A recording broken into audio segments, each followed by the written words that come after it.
presidente eleito Lula anunciou 16 nomes que faltavam para compor aí o segundo maior ministério da história, 37 nomes já anunciados. Acho que hoje na América Latina só a Venezuela deve ter mais, creio eu. E esse terceiro lote do ministério foi uma espécie de pagamento de boleto. E a gente vai comentar um pouco do que foi a formação aí desse gabinete de transição. Primeiro, evidentemente, foram conhecidos os nomes do PT, ligados aí, claro, Fernando Haddad, o Rui Costa na Casa Civil, atendendo ali nos cargos-chave, cargos principais, o PT. Tem também a ala mais ideológica, alguma coisa já anunciada, outros nomes foram até hoje anunciados, mais à esquerda, né, esquerda raiz, e o boleto. Então, ele, no discurso dele, agradeceu ao PDT e já colocou Carlos Lupe. Quem se lembra de Carlos Lupe? Governo Dilma, você está de volta, vai para o ministério. Ele deu 2 ministérios para o PSD, do Gilberto Kassab. O Kassab vai manter a risca, né? Ele vai manter a tônica dele de ser governo independentemente de qualquer governo, e governo estadual, governo federal, ele está sempre lá presente.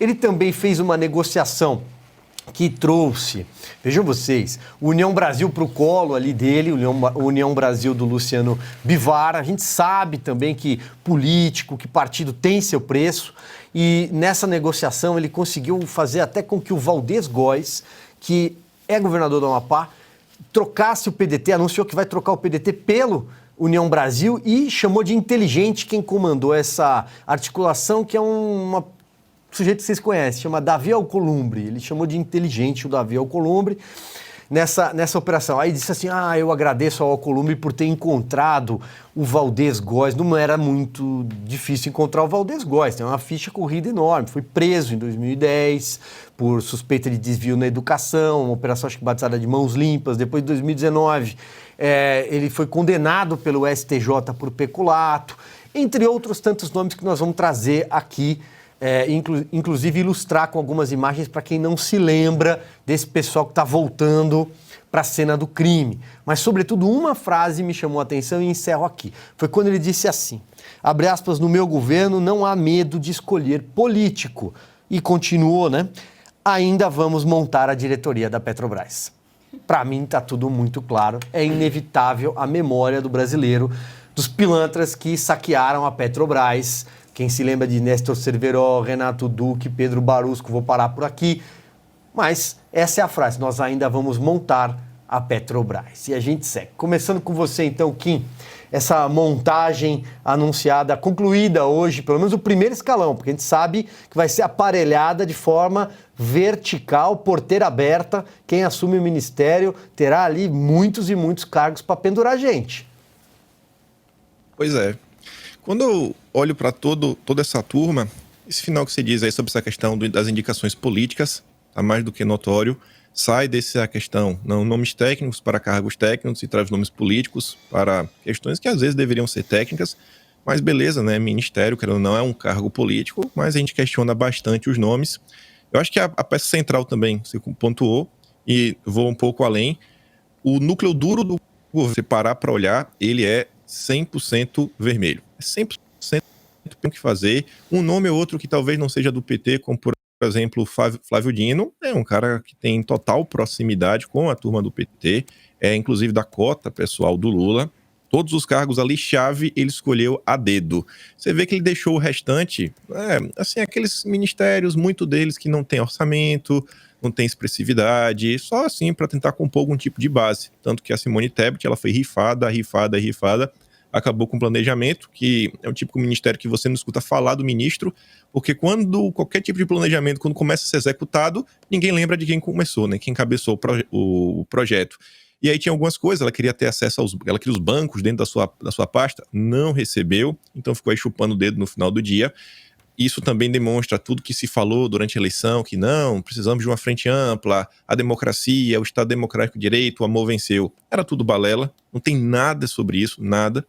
Quando você também olha sobre essa questão da agenda ideológica, você vê que, quando você olha para o lado, você vê, beleza, separa aqui o núcleo duro do PT, aquele apetite insaciável, eles tentaram colocar mãos em todos os ministérios, até o Ministério do Meio Ambiente, eles tentaram dar uma rasteira na Marina, uma rasteira na Simone Tebet, colocar lá o nome deles, o Newton Tato, mas não avançou.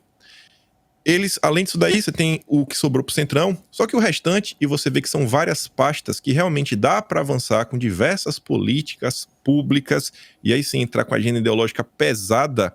Eles não só colocaram nomes que têm total alinhamento com a agenda ideológica, mas também são nomes que sofreram críticas até de parte da esquerda, daquela esquerda mais marxista.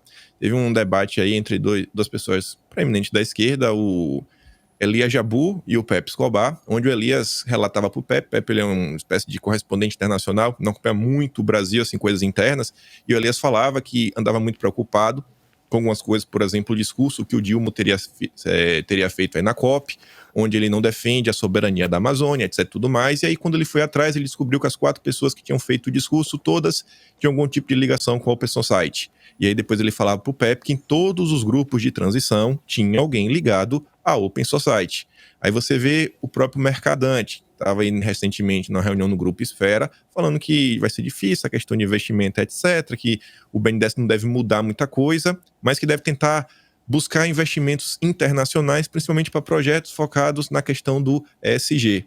Então, esse ministério aí que vem sendo formado, assim, para resumir já tudo que falou, eu vejo como um apetite saciável do PT, tentando colocar a gente deles em tudo que é possível, uma parte ali sem muita expressividade para o centrão do bem, né, que é aquela turma que é para tentar ter um tipo de governabilidade, o que tem capacidade de avançar com a agenda ideológica, aí a agenda ideológica woke, globalista, né, que está em voga, os progressistas, liberais progressistas, alinhados à União Europeia, Estados Unidos, etc., acho que tem de pior hoje, e o povo totalmente de fora, nenhum nome técnico, nem nada, então assim, um cenário tenebroso à frente.